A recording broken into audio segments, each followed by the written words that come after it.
Você já se perguntou qual é a melhor IA para minha pergunta, para minha tarefa, minha pesquisa? Qual que pode me ajudar melhor no que eu preciso?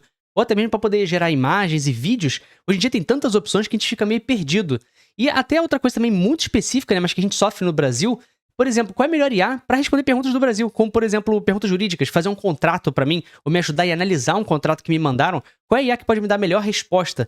Ou qual é a melhor IA que pode me responder também sobre contabilidade, sobre impostos, para eu poder fazer minha declaração ou ter algumas dúvidas que eu tenho pontuais?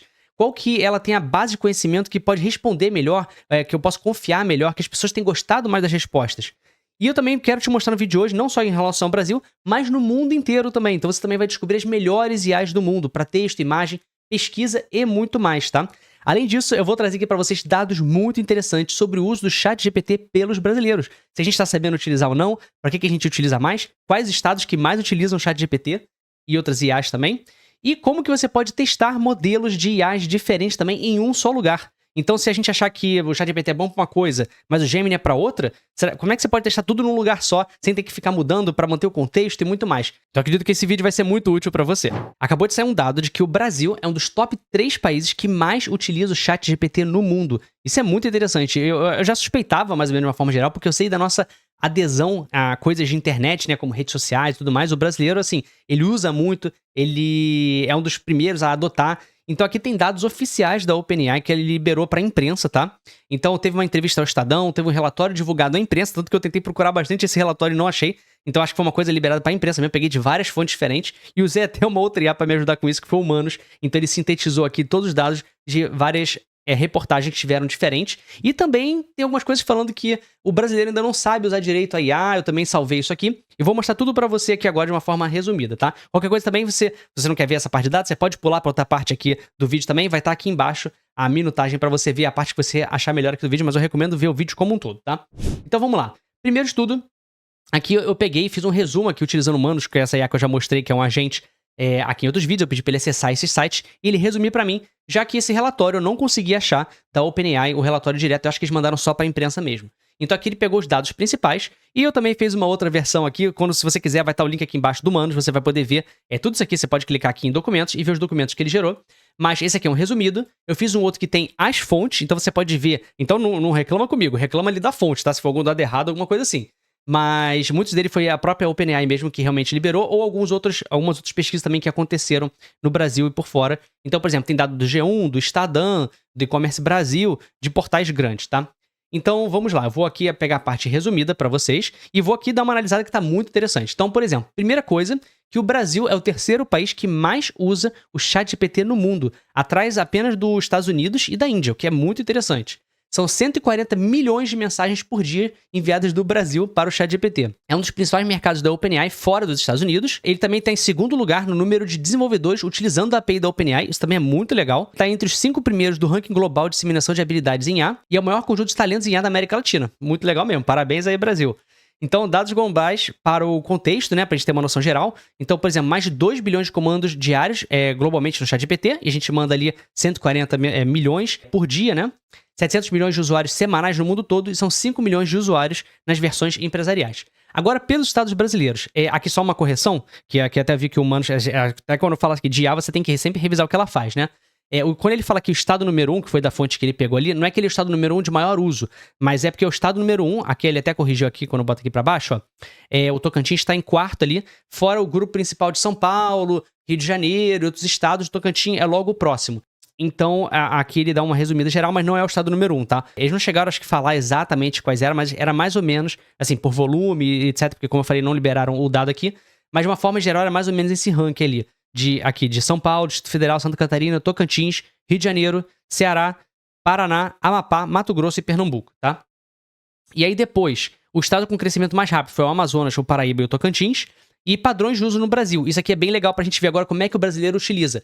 Principal seria 20% redação e comunicação, então, sei lá, se a pessoa quer melhorar um texto, quer melhorar um e-mail, aprendizado e capacitação, então para você se aprimorar, para você tirar dúvidas com o ChatGPT. E depois 6% é programação, ciência de dados e matemática. Depois o perfil demográfico do usuário. Isso aqui é muito legal pra gente ver. 27% tem 18 a 24 anos e 33% tem 25 a 34 anos. Então 60% dos usuários tem 18 a 34 anos. O que até faz sentido a gente pensar aqui, né? Eles só não informaram ali quantos seriam, tipo, abaixo dos 18 anos, né? Ou porque às vezes também porque eles não vão falar, porque em teoria não é permitido, né? Mas deve ter gente que acaba, às vezes, se cadastrando pra fazer um trabalho de escola, né? Que a gente imagina aí, que deve ter gente que faz isso, né? Mas é muito interessante, assim, de ver essa faixa etária que tá utilizando. Então, tem das pessoas mais novas, quanto também as pessoas que estão iniciando ali no mercado de trabalho, eles estão chamando ali os nativos da IA. Setores empresariais que mais usam: agronegócio, educação, saúde, setor público e varejo. Programas especiais da OpenAI no Brasil, parece que estão tendo alguns programas sociais, tal como Favela GPT e o Amazonas GPT. E características únicas do Brasil, isso aqui também é legal. Então, por exemplo, crescimento além dos grandes centros, a tecnologia sendo adotada fora do eixo Rio de Janeiro, São Paulo, Minas Gerais e Brasília, que é aquilo lá que eu falei, tanto que o Tocantins aparece num dos primeiros. A criatividade brasileira, os usuários são muito criativos no da tecnologia, eu não duvido da criatividade brasileira, principalmente quando a gente vai fazer memes e outras coisas. Mas os early adopters, então quem adota primeiro essa tecnologia, os brasileiros abraçam rapidamente novas tecnologias, isso é verdade, como eu já falei ali em relação às redes sociais, por exemplo. Foco do impacto social, visão que a tecnologia deve apoiar o desenvolvimento socioeconômico. Acho que isso aqui foi, na verdade, em relação ao ChatGPT com eles lá. Adoção em ritmo altíssimo, o país está adotando IA muito rapidamente. Uso para problemas complexos, brasileiros usam IA para resolver questões sofisticadas. A presença da OpenAI no Brasil, muita parte disso aqui também foi de uma entrevista que um dos primeiros funcionários da OpenAI no Brasil, que trabalha com a América Latina e Caribe, se não me engano, é o Nicolas Andrade, e ele é o head da política para a América Latina e Caribe. Ele foi lá discutir também questão da IA no Brasil e América Latina, e ele deu algumas entrevistas aqui. Então ele falou sobre esses projetos, falou sobre esses dados e muito mais. E outros insights interessantes, né? Além dessa questão do Tocantins, interiorização da tecnologia e em regiões menos centrais, democratização, tecnologia indo além das classes médias tradicionais, talento local, o Brasil já tem um ecossistema de desenvolvedores que outros países querem construir, e característica brasileira, não é só pelo tamanho do país, mas por uma característica do Brasil. Depois, comparação internacional, top 5 países por usuários do ChatGPT. Os Estados Unidos tem 19% dos usuários globais, a Índia tem de 8 a 11% dos usuários globais, Brasil 5% dos usuários globais, Canadá 3,5% e Reino Unido 3,5%. Se eu não me engano, esse aqui foi de uma outra fonte em relação a acessos. Esse aqui foi em relação a acessos estimados. Então esse aqui a gente pode diminuir um pouco menos, porque eu acho que no Brasil, eu acho que era 5% ou um pouquinho menos, segundo algumas informações que pareciam mais oficiais, tá? Então esses aqui são os dados de uma forma geral. E agora sobre o uso de como que está sendo utilizado aqui no Brasil, tá? De uma forma geral, esse aqui foi uma outra pesquisa que foi da Fundação Itaú, mais o Datafolha, em que eles entrevistaram quase 3 mil pessoas acima dos 16 anos. Então, 82% das pessoas já ouviram falar em inteligência artificial, sabem que isso existe, sabem o que é, mas apenas 54% realmente compreendem o que esse termo significa. Então, eu acho interessante que muita gente ouviu falar, mas às vezes as pessoas ainda estão começando, estão aprendendo e tudo mais, que também é um dos objetivos aqui do canal, né? É não só difundir, mas principalmente ensinar as pessoas a utilizar a IA. Redes sociais são a principal fonte de informação. 66% das pessoas ouviu pelas redes sociais, alguém falando sobre. Talvez possa ter visto algum meme também, alguém tirando um vídeo engraçado também. E jornais e noticiários são a segunda fonte, 44%, tá? Depois, o uso prático da IA no Brasil. Então, a presença no cotidiano. 75% dos brasileiros percebe a presença da IA nas suas atividades diárias. É bastante coisa. 32% considera que ela está sendo muito presente no cotidiano. E 93% da população já usa a IA de alguma forma. Principais usos por categoria. Redes sociais, 89% dos usuários de IA. Sistema de recomendação, músicas e filmes, 78%. Sistema de navegação, 63%. E a generativa para textos, 43%. E a generativa para imagens e vídeos, 31%. Aplicações por contexto, 50% usam IA no trabalho, 50% usam para entretenimento no tempo livre e 47% para ajudar. Isso aqui deve ser aquela pergunta também que você dá mais de uma opção, né? Senão isso aqui dá mais do que 100%. E aí na educação, então 90% concordam que todos os estudantes deveriam aprender a interagir IA de forma consciente, né? Sabendo realmente utilizar e revisar, que é uma coisa que a gente revisa, que a gente explica muito aqui, você revisar o que a IA tá falando, porque às vezes ela alucina, fala coisas que não tem nada a ver com nada. E 87% defendem que os professores deviam receber formação para integrar a IA ao ensino. Até porque a gente aqui já fez também vídeos sobre como você vai fazer TCC, pesquisa e muito mais. Você consegue achar mais fontes, e fontes até mais confiáveis. Você ajuda no seu trabalho também. Então, até porque às vezes inicialmente a gente acha assim, não, porque a IA faz o trabalho dos alunos. Mas os professores também têm que saber, e as pessoas também que trabalham com pesquisa e muito mais, pode ajudar com que você ache mais fontes e faça uma pesquisa melhor também. Sempre falando do uso consciente da IA, né? Então, entre os usuários estudantis, 69% afirma que a IA ajuda muito em atividades educacionais, 75% relatam ter aprendido algo novo, 56% confiam um pouco nas informações das IAs e 56% sempre verificam os resultados obtidos. Então é importante o uso crítico e responsável. A inteligência artificial alucina, ela erra, que nem eu falei. Principais medos das pessoas: coletas de uso de dados pessoais, 42%, uso para fins maliciosos, manipulação ou vigilância, e substituição de trabalhadores, causando desemprego em massa, 34%. Eu acho até curioso, porque eu acharia que essa questão do desemprego, eu acho que quando começou a se falar de IA, etc., eu acho que esse medo era maior e foi, pelo menos, uma visão minha. Não sei o que você acha. Que depois deve ter diminuído, as pessoas se acostumando mais com aquilo e vendo até porque quando chega uma tecnologia nova, a gente sempre fica com receio primeiro, né? Agora, sobre a questão de saúde mental, 45% dos brasileiros já usaram IA para questões emocionais, 27% para aliviar a ansiedade e estresse, 26% para obter conselhos pessoais e 21% para conversar sobre sentimentos. Isso aqui é interessante também, porque muito da rejeição, né, que teve agora do GPT-5 foi que ele estava menos cordial, menos brincalhão, ele estava muito direto e seco. Isso no mundo inteiro, que as pessoas reclamaram disso do GPT-5, que eles depois deram uma melhorada. Porque as pessoas realmente começaram a se relacionar mais com a IA. Então não só consultar a IA para questões emocionais, para às vezes saber como resolver certos problemas, mas também sentiu como tivesse um amigo ali, né? Então isso foi uma coisa muito interessante agora na mudança do GPT-5 e que as pessoas foram percebendo também com o uso. E quem não viu, deveria ver aquele filme do Her, que fala justamente sobre isso, sobre a relação humana com o IA, que é muito interessante. Eficácia percebida, 58% sentiram que a tecnologia realmente ajudou, 42% não perceberam benefícios quando conversaram. Interessante, até que foi um percentual alto que não viu benefícios, sabe? Jamais substituição a uma pessoa, um profissional que lida com questão de saúde mental. Usaram uma bandeira amarela. Aí depois, benefícios reconhecidos. Principais ganhos identificados. Apoio para avanço da ciência e inovação, 41%. Melhoria da qualidade de educação, 41%. Avanço em diagnósticos médicos e tratamento de personalidade, 39%. E aí tem um potencial inexplorado, limitação do conhecimento, população ainda desconhece as aplicações, inclusão social, ganhos pessoais, conforto, tratamento de saúde. E depois, dados técnicos da pesquisa, fala como é que foi feito, insights e análises, dá um resumo geral e as conclusões principais. E aí depois tem mais algumas outras informações aqui, repete um pouco mais ali do início, eu não vou me prolongar muito aqui não, pro vídeo não ficar muito grande. Então vamos aqui para a próxima parte, e primeiro eu quero te fazer uma chamada aqui, se você quer estar sempre atualizado, não só com esses dados, com informações, com novidades de IAs novas e muito mais, se inscreve aqui no canal e ativa o sininho, só assim você vai ser realmente notificado.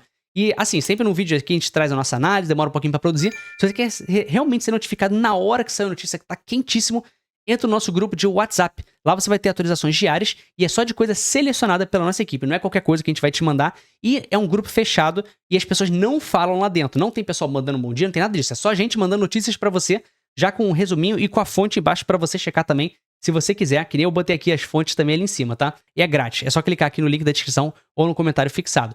Se puder também, curta esse vídeo aqui, comente ou aperte o botão de hypar se ele aparecer aqui pra você e pode comentar qualquer coisa. Por exemplo, a gente... Pode comentar agente de IA, qualquer coisa que você quiser ali já ajuda muito a gente, tá? E aqui também tem ferramentas, planilhas e mais de 500 prompts grátis pra você. Tá aqui no link da descrição ou nesse QR Code aqui também. Tem muito material grátis pra você. Tudo que a gente já lançou no passado você vai ter acesso aqui também, totalmente grátis e com vídeos tutoriais também. Dá uma olhadinha que vale muito a pena. Agora então, vamos ver a melhor IA para o contexto do Brasil, para tarefas brasileiras que a gente quer ter respostas localizadas aqui, a gente quer que a pessoa responda uma questão jurídica, ela vai responder aqui de acordo com a lei do Brasil, não lá dos Estados Unidos. Então tem um site aqui muito legal que se chama o Placar da IA, que foi feito pela Inerai, que eu vou falar depois também, que tem tudo a ver com isso aqui que a gente está falando aqui no vídeo e que pode te ajudar bastante em relação a testar modelos diferentes de IA. Mas esse placar da IA ele é bem interessante, que também está atualizado. Então, por exemplo, eles botaram aqui o GPT-5 e ele bota aqui em relação, ó, o perfil das IAs sobre o olhar brasileiro. E aí ele fala assim, ó, tem algumas coisas que ele já dá um destaquezinho, resumindo, mas aqui embaixo você pode ver o placar geral. Então aqui, conhecimento geral. E a metodologia deles foi até analisando a resposta das IAs, se estava certo ou errado, em provas do Brasil sobre conhecimentos, por exemplo, jurídicos, contabilidade, literatura brasileira. Então assim que eles mediram, falando de uma forma bem simples, tá? Aqui embaixo eles falam melhor como é que eles fizeram para fazer a metodologia e tudo mais, mas para eles verem se a resposta estava correta ou errada e vendo a nota de cada modelo. Então, por exemplo, para conhecimento geral, o Gemini 2.5 Pro foi melhor. O Claude Sonnet já está logo abaixo e o GPT-5 está em terceiro lugar. E aqui fala a data de lançamento de cada modelo também para você ver. Agora, sobre contabilidade. Você tem uma dúvida contábil. Em primeiro lugar está o GPT-5, depois está o Grok 4, depois o Gemini 2.5 Pro. Depois, em questões jurídicas, em primeiro lugar está o Gemini 2.5 Pro, depois o GPT-5 Thinking, depois o GPT-5. Em literatura brasileira, Claude Sonnet está em primeiro lugar, depois GPT-5, Grok 4, e depois perguntas de medicina. GPT-5, GPT-5 Thinking, GPT-5 Pro. Então é sempre legal você dar uma olhadinha aqui nesse site que ele pode atualizar, mas você já tem uma ideia geral. Se você já assina mais de um serviço desses e você quer fazer uma pergunta muito específica, que não quer ficar testando para ver qual que dá a resposta melhor, assim é um jeito que você já vai direto e já tira a sua dúvida. Mas aí então o jeito mais inteligente e mais barato de você poder testar esses modelos diferentes em um lugar só é justamente utilizando a Inner AI, que eu recomendo aqui. A Inner AI, ela tem todos os modelos, pelo menos os principais, de IA aqui dentro para você conversar. E não só isso, também gera imagem, gera vídeo. Tem muita coisa legal. Então, se você clicar aqui em cima, você pode escolher, ó, modelos de IA. Eu posso escolher aqui o modelo que eu quero que me responda. Então, se eu quero o GPT-5 para uma coisa, se eu quero o Llamas. Aqui tem os modelos rápidos, aqui tem o modelo avançado e aqui o raciocínio profundo, tá? Ou você pode botar aqui no Inner Assistant. Se você não sabe qual é o melhor pro seu caso, você escreve aqui o prompt e manda que ele vai escolher automaticamente o melhor modelo, já que eles também ficam de olho ali de qual que é o melhor pro Brasil e tudo mais. Eles também já têm coisas pré-prontas para te ajudar se você não sabe mexer tão bem ou se você não quer escrever um prompt do zero, por exemplo, um resumo executivo de algo, um artigo de suporte, perguntas frequentes, ou coisas populares, transcrever um vídeo, geração de imagens, marketing e muito mais, tá? E você também tem aqui a opção dos assistentes personalizados. Então, um assistente que pode te ajudar a aprender, um assistente de coach de negociação que vai te ajudar a negociar, que vai pesquisar, um planejador de viagem. Tem muita coisa legal. E justamente a ideia aqui é você ter todos os modelos das IAs aqui num lugar só. Seja se você sabe qual que você vai falar ou se você não sabe. E se você quiser testar, tem um link aqui na descrição com um desconto especial de R$ 120 de desconto, mais outro desconto que eles dão no anual. Então vale muito a pena você dar uma olhadinha aqui depois na AI, que você tem acesso a todas as IAs. E você pode aí, então, escolher qual que vai responder melhor para a sua pergunta. Agora, se você quer ter uma ideia de quais são as melhores IAs no contexto global para a maior parte das perguntas e testados por milhares de usuários, eu recomendo você dar uma olhada no site que chama o LM Arena. O que eles fazem? Eu vou te mostrar. Eles fazem uma arena de, por exemplo, assim, você faz uma pergunta para ele, você manda um prompt. Ele vai te mandar uma IA e a outra IA responder a mesma coisa. Só que você não sabe quem foi, é um teste cego. E aí você diz qual que foi melhor. E nisso eles vão ganhando votos. E vai vendo qual que foi dando a melhor resposta e depois tem a votação. Então aqui, segundo os usuários globais, por exemplo, aqui eu tô na parte, olha só, leaderboards aqui é como se fosse para você ver quem são os ganhadores, né, de uma forma geral. Então aqui tem o overview geral, que tem um resumo, e depois você pode clicar em um a um, que tem até uns gráficos mais informativos. Mas, por exemplo, assim, ó, de texto, eles falam que geralmente o Gemini 5 Pro, por exemplo, ele teve 30 mil votos aqui, o GPT-5 High, tá logo depois de desenvolvimento web, o GPT-5 High foi melhor, depois o Cloud Opus, depois de visão, de entender as coisas, de ele ver o que está sendo colocado ali. E também você pode clicar aqui e ele explica melhor, tá? Qual foi o critério que ele fez. De texto para imagem, para gerar imagens, com comando de texto. Então, primeiro tá o Imagem 4 do Google, depois o GPT-4 Image, depois edição de imagem. Então, a Flux é melhor para edição de imagem. Talvez você nem soubesse qual era a Flux, agora você já sabe. Então, para pesquisa de uma forma geral na internet, o O3 Search, claro, eu achei até que o do Perplex estaria mais para cima aqui. Depois texto para vídeo, imagem para vídeo. E depois de Copilot, quem vai te ajudar em programação também, que aqui o Cloud, ele tá lá no topo. E muita gente eu sei que fala que o Cloud é dos melhores assim, de programação. Mas você pode clicar aqui em cada um que ele vai te explicar. Então, por exemplo, aquele Vision ali, ó. Vamos ler ali. Então aqui eu poderia clicar, né, e ver justamente ele informando melhor. Tem outros que eles até explicam assim, ó, text to image. Aí explica aqui, tem o texto. Por exemplo, a precisão linguística, o contexto cultural através do texto. Ele explica bem resumidinho. Te dá aqui o ranking, esse ranking pode mudar de acordo com o tempo, com novos modelos que vão sendo lançados. Aqui tem o total de votos, já tiveram mais de 3 milhões de votos, e são 232 modelos que lutaram entre si aqui para poder responder. E aqui tem dados bem mais específicos para a galera que entende mais de dados, que analisar assim na unha. Aqui tem coisas muito mais interessantes também para você ver. Se você quiser também fazer parte desse chat e testar, você pode justamente clicar aqui em novo chat, e você pode escolher o modo de batalha, que é aquele que eu te falei, que eles estão anônimos, você não sabe qual é qual. Ou você pode comparar também. Se você quer comparar um com o outro, você pode ir do side by side ali. E você escolhe dois modelos para comparar. Ou você quer falar assim só para fazer um teste, você pode também botar o direct chat e você fala com um modelo específico e ver o que ele te retorna. Assim é um jeito legal de você saber qual que atualmente está bombando para uma certa tarefa que você quer utilizar. E se você gostou desse vídeo e quer aprender muito mais sobre IAs, eu acredito que esse vídeo aqui você vai gostar bastante também.